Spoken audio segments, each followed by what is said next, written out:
മലയാള cinema പ്രേക്ഷകർ ഇപ്പോൾ ആകാംക്ഷയോടെ കാത്തിരിക്കുന്ന സിനിമാ അരങ്ങേറ്റമാണ് പ്രണവ് മോഹൻലാലിന്റേത്.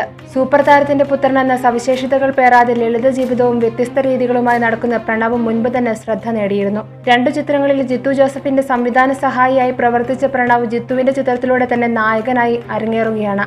ജൂണിൽ ചിത്രത്തിന്റെ ഷൂട്ടിംഗ് ആരംഭിക്കുമെന്നാണ് വിവരം. എന്നാൽ അതിനിടെ ചിത്രവുമായി ബന്ധപ്പെട്ട പല ഊഹാപോഹങ്ങളും പ്രചരിക്കുന്നുണ്ട്.